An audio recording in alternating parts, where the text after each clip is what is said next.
And this video is going to be flawless discographies. This is a thread started by Hammerheart Metal Reviews. I'm going to do mine a little differently. I'm going to include rock, alternative, and metal bands. And I will follow the same rules that he set. Every album has to be, something you would rate as either an 8 or higher. So if a band has like one like stinker, so they're disqualified. So therefore bands like Metallica and Megadeth will not be here, even though they are like some of my favorite bands. And the other rule was that the band must have at least 4 studio albums. So, for example, I was going to include Nirvana, but they've actually fall short by 1 album, so I'm not going to include them. So with that being said, let me start my list.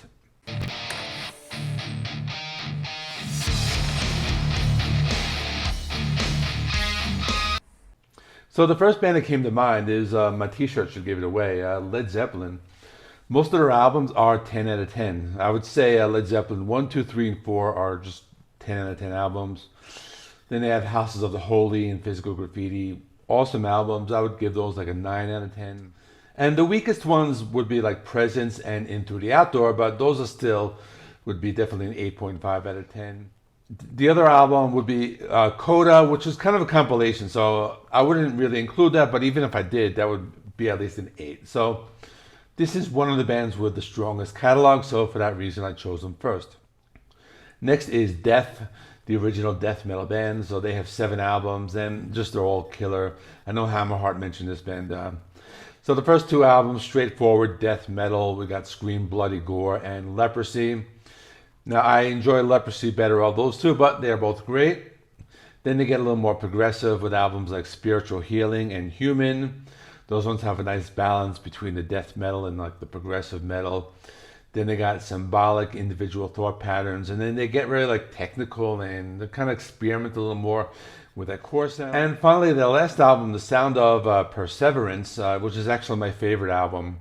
They kind of take that progressive death metal to a new level. So it's one band that I think like every metal channel has done a ranking for, and every ranking is always different because like every like combination of these albums pretty much makes sense. So definitely a great metal band. So my next band is Opeth.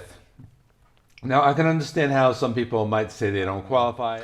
I've been a fan. I even like their later albums that are more like straightforward progressive rock. The band started out as a death metal band with progressive influences. So albums like Orchid, Morning Rise, My Arms Your Hearse, all great progressive death metal albums. So these albums have long songs, complex riffs, death growls, and some acoustic stuff. And they also did a concept album with Still Life that has some great like acoustic stuff on it as well, and it's also heavy. Then they have some albums produced by Steven Wilson, like Blackwater Park. A lot of people consider that their masterpiece. They had like 2 albums, Damnation and Deliverance, where like one was very like soft and atmospheric, and the other one was like very heavy. Then they have Watershed and Ghost Reveries. That's kind of like the best of both worlds. They have like a lot of heavy stuff and a lot of melodic stuff. After that, they kind of went like straight, more along the lines of bands like Yes, King Crimson, Jethro Tull. They got rid of the death growls, but I enjoy these albums very well. Probably the best of these is Pale Communion, followed by Incauda Venenum.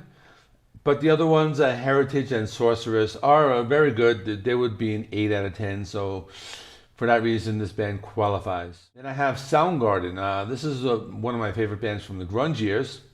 Early albums are very good. Ultra Mega OK. I think that's a good album. I would give that one an 8. But then they got Loud Love, really great album that was groundbreaking. It was like alternative and it was metal, very like complex sound. Then their classics, Bad Motorfinger and Super Unknown, those are probably like 2 of their best. Then their other one, Down on the Upside, that was one of the albums that I think a lot of people don't like, but I've always loved that one. I think that was like my most listened to album back in 1996. I used to have that on repeat all the time. And the last one was a reunion album from 2012. That one was really good, so this band qualifies. So they do have that flawless discography.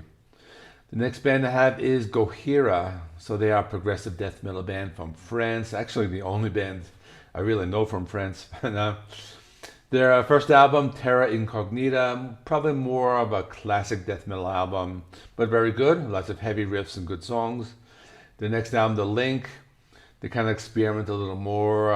This one might be their weakest, but it's still an 8, so this band does qualify.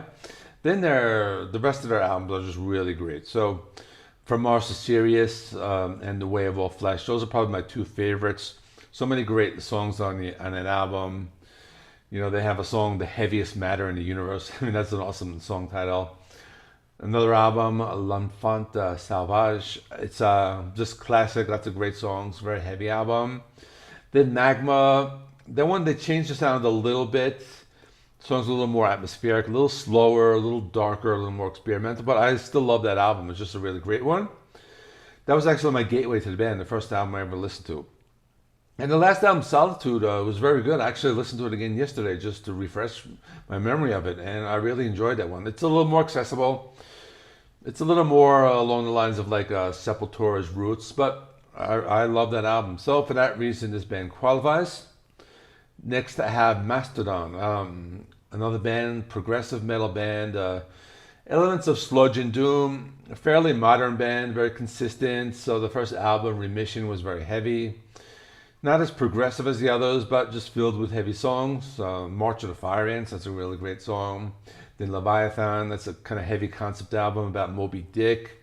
That was the one that got me into the band. Mostly the song like Blood and Thunder. Next album's Blood Mountain, that was kind of heavy and progressive.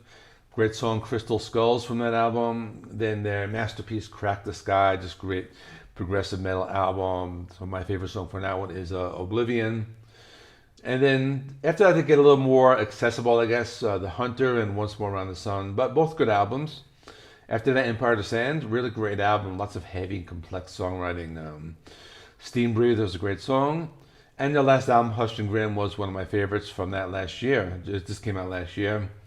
An album I listen to often, my favorite song for that being Tear Drinker, so Mastodon does qualify. And the last one I'll talk about is System of a Down. It's new metal, alternative metal. They were very mainstream in the early 2000s. A band I've always loved. They're probably not making any more albums, but they do have 5 solid albums. So, first one came out in 1998, self-titled. That's maybe their best. It has lots of like those stop-start riffs. Just very heavy, very raw. You know, the band has 2 vocalists, so kind of makes things interesting. Then the next album, Toxicity, that's their big breakthrough. This one has Chop Suey, Aerials, Toxicity, and a lot more songs. That was, you know, very mainstream. I was on the radios, on MTV, and one of my favorite albums of all time. Really love that one. And then they have Steal This Album. That was, they released this album because a lot of songs from the Toxicity sessions were leaked online. So they just released an album, but still really good. Lots of good stuff on there. And the last 2 albums, they were released in 2006. And they were released about like 6 months apart. So it was Hypnotize and Mesmerize. I really love these ones, great songs, and just a great band that I've always loved. I don't think they're making more music, but if they did, I'd be happy if they did. So that's all. I only have 7 bands in this video, so those are the ones I could think of. If you have any bands that have flawless discographies, put them in the comment section. So maybe I'll do a deep dive of their discography, and maybe I'll follow up this video. And for those of you who make videos, the other channels, just do one of these videos. You know, kind of continue this thread. And that's all. I'll leave it right here. So I'm going to be releasing this video on Friday morning. So after that, I'm going to be listening to a lot of music. So new releases coming out. Neil Young, Journey, some heavy metal stuff. And I'll see you in the next one.